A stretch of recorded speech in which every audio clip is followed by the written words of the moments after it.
नमस्कार मित्रहो, मी ऋषिकेश मीरा मुगुटराव आणि पुन्हा एकदा परत एक व्हिडिओ घेऊन आलो आपल्या चॅनलवर, ज्याचं नाव आहे बायो विथ ऋषी सर. बघा, आपण डायजेशन आणि ऑब्झॉर्प्शन या चॅप्टरवरची 5 सेशन याआधी व्हिडिओ अपलोड केलेले आहेत. आता आपल्याला कंटिन्यू करायचं आहे सेशन नंबर 6. काही कारणास्तव थोडा आपण सेशन नंबर 6 अपलोड करायला वेळ लागला, पण ठीक आहे. काही तांत्रिक अडचणी होत्या, त्यामुळे आपल्याला विलंब झालेला आहे. तरी आपण आता फोकस करूया आपल्या सेशन नंबर 6वर. आज सेशन नंबर 6मध्ये आपण काय काय बघणार आहे तर बघा, ह्युमन डायजेस्टिव्ह सिस्टीममध्ये डायजेशन ऑफ फूड, बघा डायजेशन ऑफ फूड, त्याच्यानंतर सलायवा, गॅस्ट्रिक ज्युसेस काय असतात हे आपल्याला बघायचं आहे. स्मॉल इंटेस्टाईन मधलं डायजेशन म्हणजेच digestion in small intestine, regulation of digestion, disorder of digestive system, हे सगळे टॉपिक आपल्याला आजच्या सेशनमध्ये काय करायचे आहेत, कव्हर करायचे आहेत. त्यासाठी लवकरात लवकर तुम्ही आपल्या चॅनलला सबस्क्राईब करा. त्याचं नाव आहे बायो विथ ऋषी सर. चला तर कुठलाही विलंब न करता आपण फोकस करूया आता आपल्या टॉपिकवर. बघा, सर्वात आधी आपल्याला काय बघायचं आहे नेमकं तर डायजेशन ऑफ फूड. फूडचं डायजेशन आतापर्यंत आपण तर पूर्ण एलिमेंटरी कॅनल पाहिले, एलिमेंटरी कॅनल सोबत जे असोसिएटेड ग्लँड्स आहेत त्या सुद्धा आपल्या बघून झाल्या. आता आपल्याला बघायचं आहे डायजेशन ऑफ फूड, फूडचं डायजेशन. बघा, त्यामध्ये आपण एक एक करून सर्व पॉईंट बघणार आहे. बघा, पहिला पॉईंट काय म्हणते की process of digestion is accompanied by mechanical and chemical processes. जे आपली डायजेशनची प्रोसेस आहे ही कशी होते तर अकंपनीज होते काही मेकॅनिकल प्रोसेसच्या थ्रू आणि काही केमिकल प्रोसेसच्या थ्रू. म्हणजे काही केमिकल आणि काही मेकॅनिकल ह्या प्रोसेसेस यूज करून आपण काय करू आलो, आपलं फूडचं डायजेशन करू आलो. The buccal cavity performs 2 major function. आपली जी बक्कल कॅव्हिटी आहे ते 2 मेजर फंक्शन परफॉर्म करू राहिली. आता ते 2 मेजर फंक्शन कोणकोणते? पहिला आहे मॅस्टिफिकेशन ऑफ फूड. पहिला फंक्शन काय आहे? मॅस्टिफिकेशन ऑफ फूड. आणि दुसरा आहे फॅसिलिटेशन ऑफ सॉल्विंग. म्हणजे पहिलं फंक्शन कोणतं परफॉर्म करू राहिली आपली बक्कल कॅव्हिटी तर मॅस्टिफिकेशन ऑफ फूड, आणि दुसरं जे फंक्शन आहे ते आहे फॅसिलिटेशन ऑफ सॉल्विंग. त्याच्यानंतर बघा, नेक्स्ट पॉईंटमध्ये काय सांगितलं आहे, the teeth and the tongue with the help of saliva masticate and mix up the food thoroughly. बघा, काय सांगितलं आपल्या पॉईंटमध्ये की टीथ अँड टंग, आपले जे टीथ आहेत आणि आपले जे टंग आहेत हे काय करतात, टुगेदरली वर्क करतात आणि हेल्प करतात. कशासाठी? हेल्प ऑफ सलायवाच्या मदतीने, help of saliva masticate and mix up the food thoroughly. हे काय करतात, फूडला मॅस्टिफिकेट करतात, फूडला ग्राइंडिंग करतात, मॅस्टिफिकेट करतात आणि काय करतात, मिक्सअप करतात. काय करतात? मिक्सअप करतात. पूर्ण जे फूडचा आपण इंटेक केला त्याला मॅस्टिफिकेट करणे आणि मिक्सअप करणे with the help of saliva. एवढं काम करतात आपले टीथ आणि टंग. त्याच्यानंतर बघा, mucus in saliva helps in the lubricating. बघा, सलायवा मधलं जे म्युकस आहे ते कशासाठी यूज केलं जाते तर लुब्रिकेशन. बघा, लुब्रिकेशन काय करते की फ्रिक्शनला अवॉइड करण्याचं काम करते. जसं की आपण कोणत्याही व्हेकलचा विचार केला तर आपल्या व्हेकलच्या इंजनमध्ये इंजन ऑइल असते. इंजन ऑइल कशासाठी असते की ते जे पिस्टन्स आहे, जे इंजनमधलं पिस्टन्स आहे त्यांच्यामध्ये काय होऊ नये, फ्रिक्शन होऊ नये, त्याचं लुब्रिकेशन वाढावं यासाठी आपण लुब्रिकंट म्हणून ॲज अ ऑइल यूज करतो. तसंच आपल्याला इथं लुब्रिकेशनसाठी काय सलायवामध्ये लुब्रिकेशन आपल्याला प्रोव्हाइड होऊ राहिलं. And adhering the masticated food particles into the bolus. आणि त्याचं काय केलं जाते, ॲदरिंग केलं जाते आणि एक बोलस फूड सबस्टन्सेसचं कन्व्हर्जन कशामध्ये केलं जाते तर बोलसला आपण मराठीमध्ये विचार केला त्याला आपण जसं घास म्हणतो, आपण फूड पार्टिकल्सचं कन्व्हर्जन कशात करतो तर बोलसमध्ये. नेक्स्ट पॉईंटमध्ये काय म्हटलं, the bolus is then conveyed into the pharynx. त्याच्यानंतर बक्कल कॅव्हिटीमधून तो बोलस ट्रान्सपोर्ट केला जातो फॅरिंग्समध्ये and then into the oesophagus. आणि फॅरिंग्समधून नंतर समोर कुठं, इसोफॅगसमध्ये. By the swallowing and deglutition. By कशाच्या प्रोसेसनी, बाय द सॉल्विंग और डिग्लुटिनेशन. डिग्लुटिनेशन म्हणजे काय, गिळणे. आपण काय करतो, गिळण्याच्या थ्रू तो बोलस फॅरिंग्स पासून तर इसोफॅगस पर्यंत पोहोचवला जातो.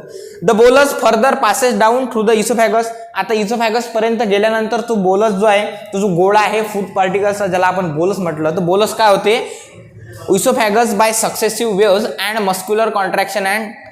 बघा, आता काय केलं आहे की जसा तो इसोफॅगस पर्यंत बोलस पोचतो, इसोफॅगस कॉन्ट्रॅक्शन आणि रिलॅक्सेशन मुवमेंट करते, आपण पाहिलेला इसोफॅगसमध्ये. आणि त्या कॉन्ट्रॅक्शन आणि रिलॅक्सेशन या प्रोसेसला आपण काय म्हटलं होतं, बघा काय म्हटलं होतं त्या प्रोसेसला, पेरिस्टाल्सिस.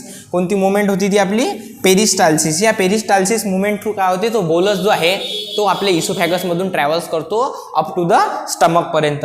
त्याच्यानंतर बघा, the gastro oesophagus sphincter controls the passage of food into the stomach. म्हणजे जो फूडचा पॅसेज आहे स्टमकमध्ये जाण्यापासून तो कोण कंट्रोल करू राहिलो, तर त्याचं नाव आहे गॅस्ट्रो इसोफॅगल स्पिंचर. हा गॅस्ट्रो इसोफॅगल स्पिंचर काय करते, it controls the passage of food into the stomach. म्हणजे जो फूडचा जो पॅसेज आहे याच्यावर कंट्रोल असते तर गॅस्ट्रो इसोफॅगल स्पिंचरचं. त्याच्यानंतर बघा नेक्स्ट मध्ये काय दिलेलं आपल्याला, सलायवा.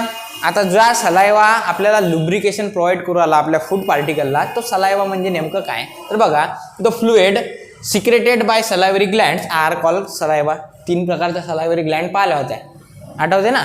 त्या सलायवरी ग्लँड काय करतात, सलायवाचं सिक्रेशन करतात, एक लिक्विड फ्लुइड सिक्रेट करतात, त्याला आपण काय म्हणतो, saliva. Saliva is slightly acidic. सलायवाचं जे नेचर आहे ते कसं असते, लिक्विड स्लाइटली ऍसिडिक आहे. म्हणजेच त्याची जे पीएचचा जेव्हा आपण विचार करतो तर सलायवाची पीएच इज अबाउट 6.8, म्हणजे स्लाइटली काय ऍसिडिक आहे.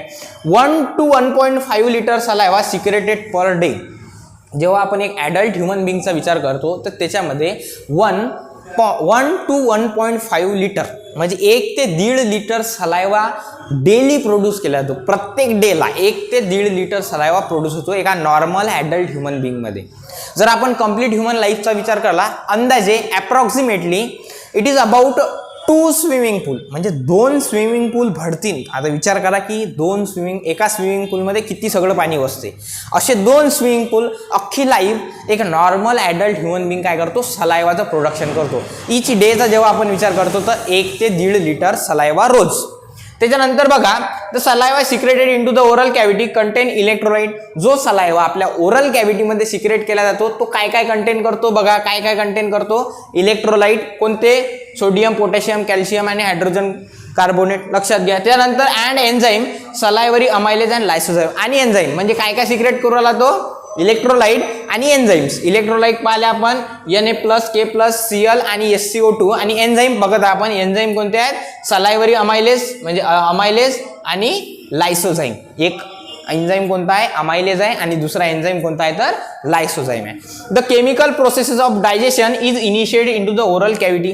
ज्या डायजेशनच्या केमिकल प्रोसेस आहेत त्याची सुरुवात आपल्या ओरल कॅव्हिटी पासूनच सुरुवात होते. बघा त्याची जी स्टार्टिंग आहे आपल्या ओरल कॅव्हिटी पासूनच होते. By the hydrolytic action of carbohydrate splitting enzyme. Carbohydrate splitting एन्झाईमच्या मदतीने जे केमिकल प्रोसेसेस आहेत आपल्या डायजेशनच्या त्या आपल्या ओरल कॅव्हिटीमध्ये स्टार्ट होतात. द सलायवरी अमायलेज, आणि तो जो एन्झाईम आहे ते कोणाच्या मदतीनं स्टार्ट होऊ राहिला, त्या सलायवरी अमायलेजच्या. About 30% of starch is hydrolyse here in this enzyme. म्हणजे अमायलेज काय करते की आपल्या ओरल कॅव्हिटीमध्येच जवळपास 30% जे अमायलेज आहे, जवळपास 30% जो स्टार्च आहे तो अमायलेज काय करते, इथं हायड्रोलाइज करण्याचं काम करू आला. Optimum pH 6.8. याची ऑप्टिमम पीएच किती असते तर 6.8 इनटू अ डायसेकेराइड माल्टोज. म्हणजे काय, कशाचं कन्व्हर्जन कशात करू आला, हा स्टार्चचं कन्व्हर्जन कशात करू आला तर माल्टोज मध्ये. कोण, अमायलेज. जर आपण याची रिएक्शन लिहायला घेतली तर बघा starch is converted into the disaccharide maltose with the help of an enzyme amylase. लक्षात आली रिएक्शन. म्हणजे स्टार्चचं कन्व्हर्जन माल्टोज मध्ये उरालं तुमच्या ओरल कॅव्हिटीमध्ये, आणि कोणत्या एन्झाईमच्या मदतीने तर अमायलेजच्या. त्याच्यानंतर lysozyme present in the saliva acts as a antibacterial agent that prevents infection. आणि जो लायसोझाईम आहे, जो दुसरा एन्झाईम आहे, पहिला होता अमायलेज. अमायलेजचं वर्क समजलं की स्टार्चचं कन्व्हर्जन कशात करू आला तो डायसेकेराइड माल्टोज मध्ये. आणि दुसरा जो एन्झाईम आहे ज्याला आपण म्हटलं लायसोझाईम, लायसोझाईमचं वर्क काय, हा असते सलायवामध्ये प्रेझेंट असते, आणि याचं वर्क काय, हा अँटीबॅक्टेरियल एजंट म्हणून काय करते, वर्क करते, आणि आपल्याला इन्फेक्शन कॉज होण्यापासून प्रिव्हेंट करण्याचं काम करते.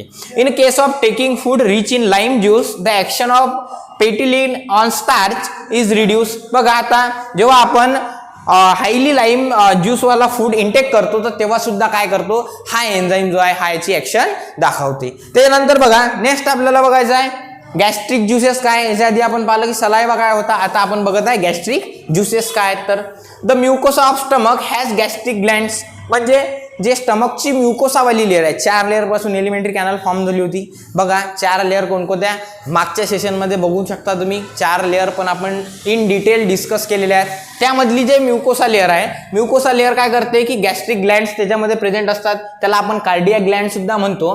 Gastric glands have 3 major types of cells. आता गॅस्ट्रिक ग्लँड्समध्ये 3 मेजर टाईपचे वेगवेगळे सेल्स असतात. ते कोणकोणते?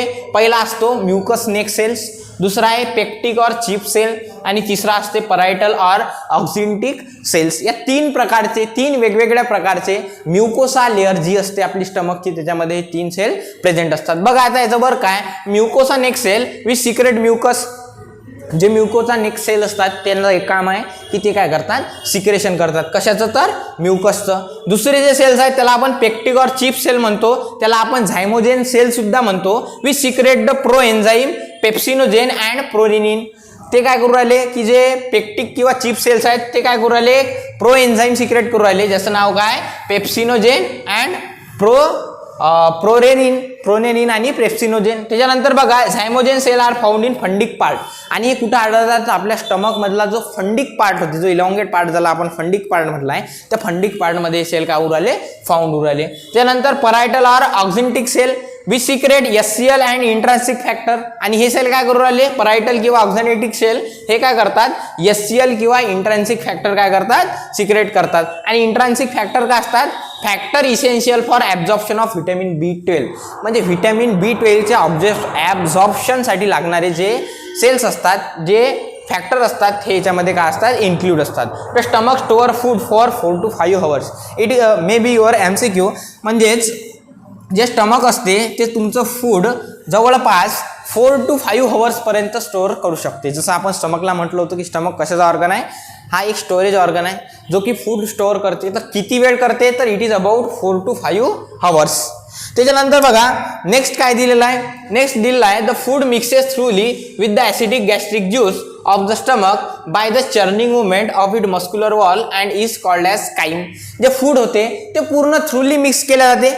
ते चर्निंग मुवमेंटनं बघा एका मुवमेंटनं केल्या जाते. गॅस्ट्रिक ज्यूस त्याच्यामध्ये त्या फूडमध्ये मिक्स केल्या जातात स्टमकच्या एका मुवमेंटनं, त्याला आपण म्हटलं चर्निंग मुवमेंट.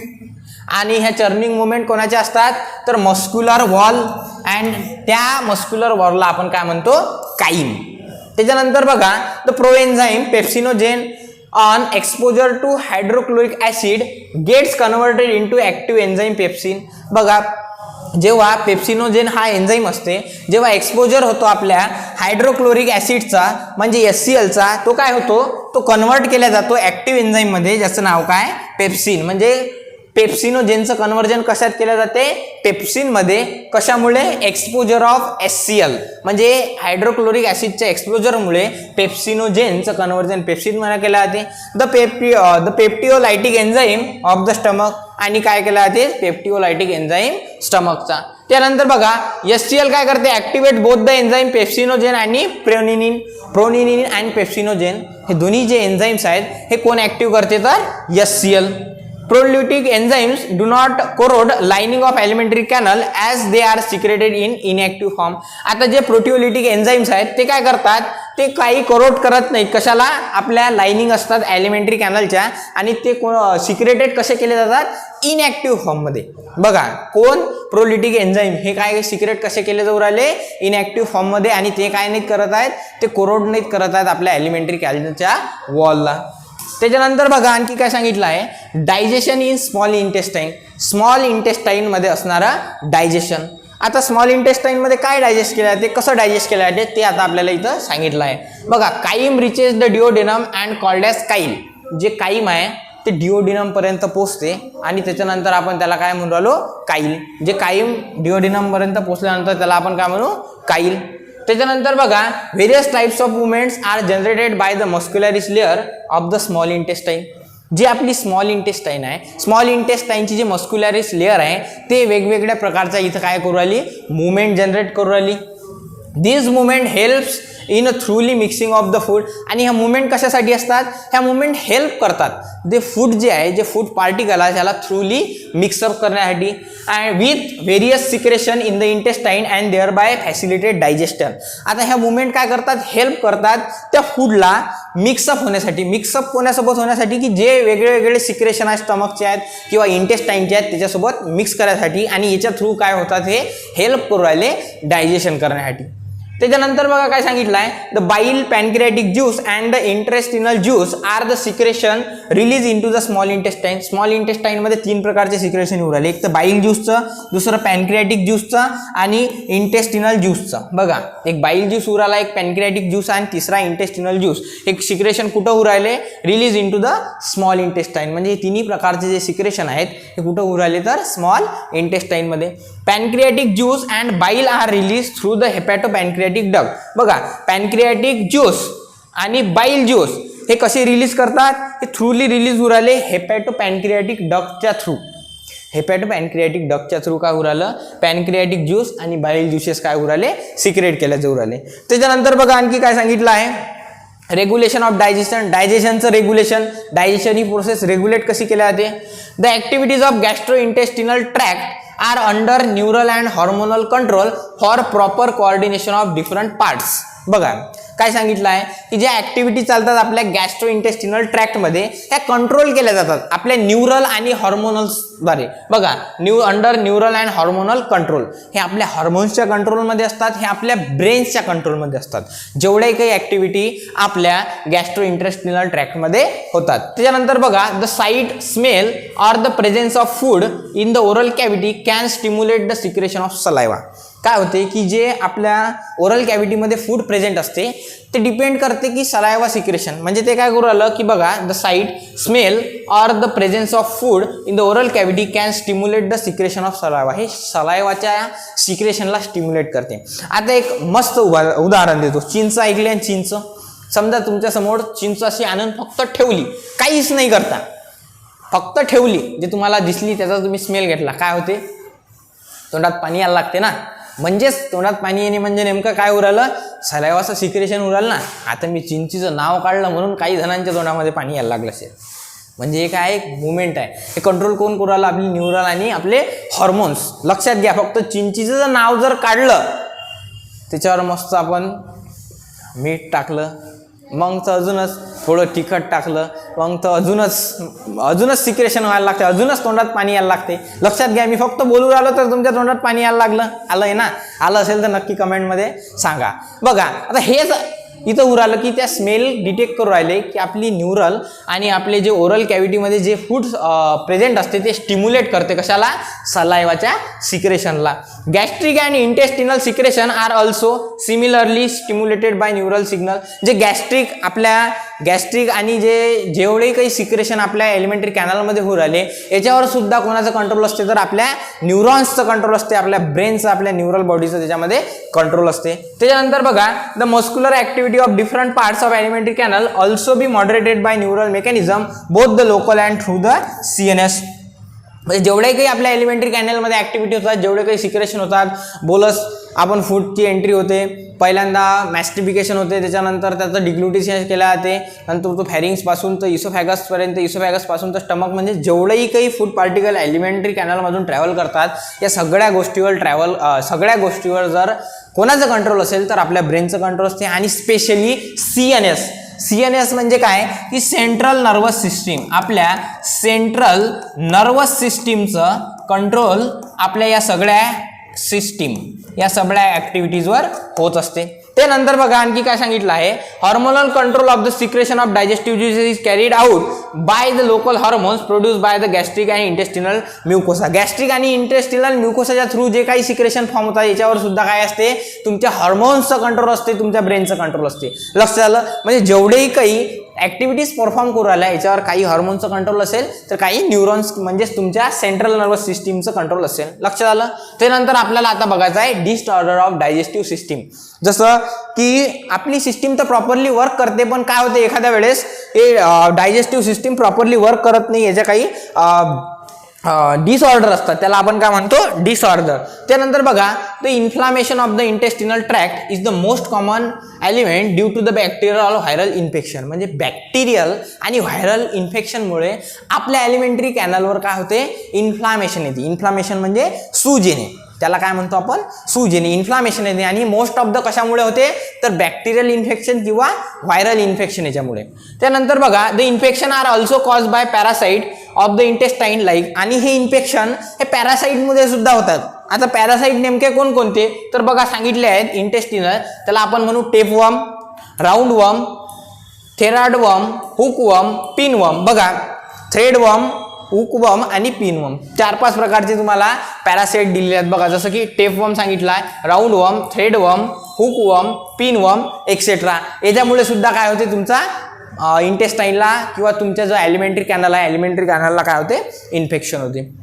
बघा आता सर्व एक इन्फेक्शन दिलं आहे तुम्हाला जॉन्डिस. सर्वांनी नाव ऐकलं असेल की जॉन्डिस नेमकं काय आहे, नसेल ऐकलं तर आता लक्ष द्या इकडे. जॉन्डिस काय आहे, the liver is affected, skin and eyes turn yellow due to the deposition of bile pigment. Bile पिगमेंटच्या डिपॉझिशनमुळे तुमचे आईज, लक्ष द्या इकडे, जॉन्डिस काय आहे तर जॉन्डिस तुमच्या लिव्हरला अफेक्ट करते. त्याच्यामुळे काय होते तुमची स्किन आणि तुमची आईज येलो कलरचे दिसायला लागतात. कशामुळे yellow? Due to the deposition of bile pigment. तुमच्या बाईल पिगमेंटच्या डिपॉझिशनमुळे तुमची आईज आणि तुमची स्किन काय होते येलो दिसायला लागते. आणि हा जॉन्डिस अफेक्ट कोणावर करते तर सरळ सरळ तुमच्या लिव्हरवर. लक्षात आलं. त्यानंतर बघा amount of bilirubin in a jaundice is about 2 to 3 mg/dl.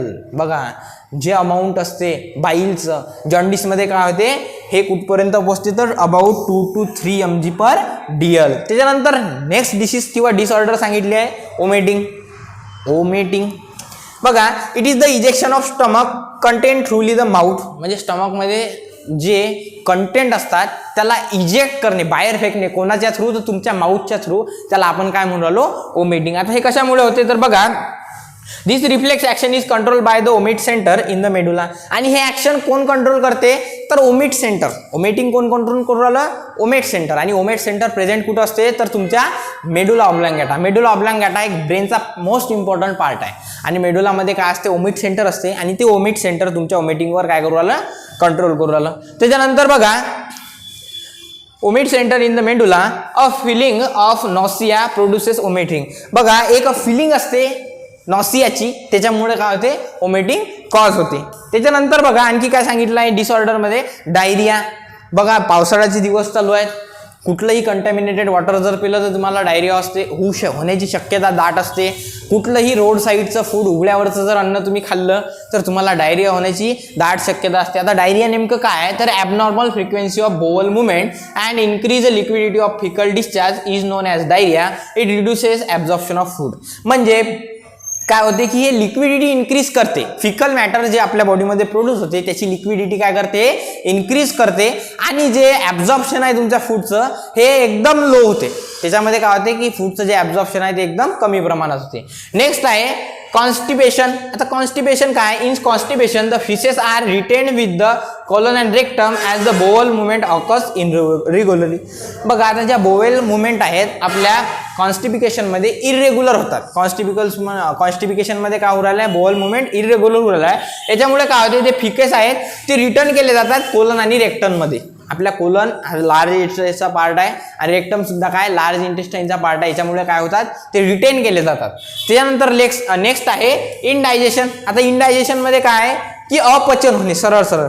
In this condition the food is not properly digested. या कंडिशनमध्ये काय होते की जे फूड आपण इंटेक केलेलं आहे ते प्रॉपरली डायजेस्ट केलं जात नाही. ते काय प्रॉपरली डायजेस्ट केलं जात नाही indigested leading to a feeling of fullness. आणि हे काय करते एक फिलिंग प्रॉपर तयार करते की फुलनेस म्हणजे बस आपलं जे स्टमक आहे ते फुल फिल झालेलं आहे आणि हे काय करते की फूड आपलं जे आहे ते प्रॉपरली डायजेस्टच करत नाही. The causes of indigestion are. आता हे इंडायजेशन कशामुळे होते याचे कॉजेस काय आहेत? इनएड्युकेट एन्झाईम सिक्रेशन म्हणजे इनएड्युकेट पद्धतीनं जे एन्झाईमचं सिक्रेशन होणे. त्यानंतर अँझायटीमुळे सुद्धा काय होते इंडायजेशन होते.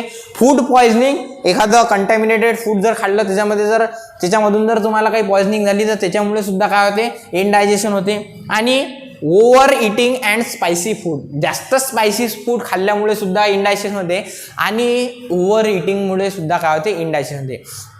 आपल्या सभोवताली काही लोक असतात जे की जगण्यासाठी खात नाहीत खाण्यासाठी जगतात. तर असं करू नका. आपल्या बॉडीची सुद्धा एक लिमिट आहे. जेवढं आपल्या शरीराला हवं आहे तेवढंच आपण आपल्या फूडचा इंटेक घेतला पाहिजे. निव्वळ खाण्यासाठी जगू नका तर जगण्यासाठी खाल्लं पाहिजे. हा एक संदेश तुम्हाला देतो.